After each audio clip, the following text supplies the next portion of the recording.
Aujourd'hui, on va parler du Manoir oublié. Donc ça, c'est le premier tome, Les Temps glorieux. C'est un livre écrit par Anne Jacob, qui est une auteure que j'ai découvert à Noël de cette année, puisqu'elle a écrit toute une série de livres qui s'appelle La Villa aux étoffes. Donc évidemment, il y avait écrit étoffes, j'étais obligée de l'acheter et je les ai tous lus. Et j'ai adoré. C'est une autrice allemande qui fait des romans historiques que j'ai trouvé intéressant. Donc dans La Villa aux étoffes, et c'est aussi le cas dans ce livre-là, c'est que en fait, c'est un point de vue que moi, je n'ai jamais retrouvé en fait dans des livres avant, parce que donc j'ai déjà lu des romans historiques, mais souvent quand c'est sur la seconde ou la première guerre mondiale, ça se passe au Royaume-Uni ou en France ou aux États-Unis.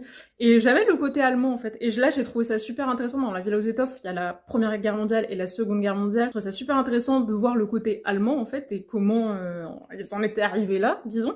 Et là, on retrouve un peu la même chose dans Le Manoir oublié, puisque c'est un roman où il y a donc des époques et des récits croisés. Il y a deux époques. Il y a la seconde guerre mondiale avec l'arrivée aussi des soviétiques et il y a les années 90 avec la chute du mur de Berlin. Et c'est vrai que c'est des époques ou des sujets que moi j'ai jamais eu traités dans des livres que j'ai lus. C'est un roman, hein, donc c'est à prendre avec des pincettes. Mais je trouve ça intéressant dans ces livres-là.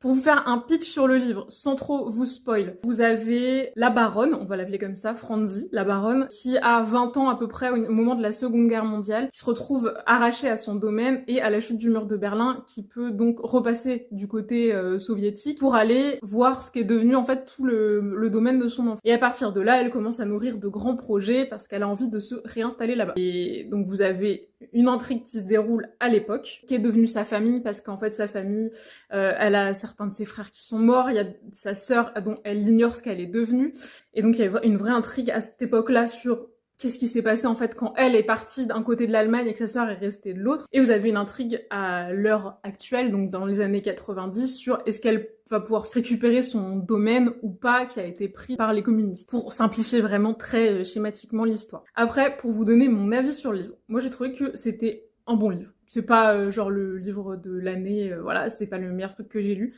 Mais c'est un bon livre, ça se lit assez vite, il y a 500 pages à peu près. J'ai trouvé ça intéressant parce que je vous dis, moi, il y a le petit apport un petit peu culturel, historique que je trouve sympa. Enfin, en tout cas, vu du côté allemand, je connais assez peu au final. C'est un livre qui est totalement autoporteur. Même si vous avez 2 autres tomes, vous avez une vraie histoire avec un début, une fin. Enfin, on vous laisse pas... Il n'y a pas du teasing si vous voulez... Le livre, qui se suffit à lui-même. Si vous voulez lire que celui-là, ça va. Après, comme dirait ma sœur, ce n'est pas du Shakespeare. Mais bon, moi, personnellement, c'est pas ce que je cherche. Mais moi, ça me va très bien pour me distraire, que je recherche, en fait, quand je lis. Un bon livre. Moi, j'ai bien aimé. J'ai trouvé que les personnages étaient cool. J'ai trouvé que l'histoire était cool. Il y a quand même un peu un plot twist jusqu'à la fin, un truc qu'on s'y attendait pas. Donc, moi, ça m'a plu. Je vous dis, l'intrigue est bien construite. Donc, pour moi, c'est un assez bon livre. Je lirai la suite sans problème. Parce que moi, j'aime bien ce genre d'histoire.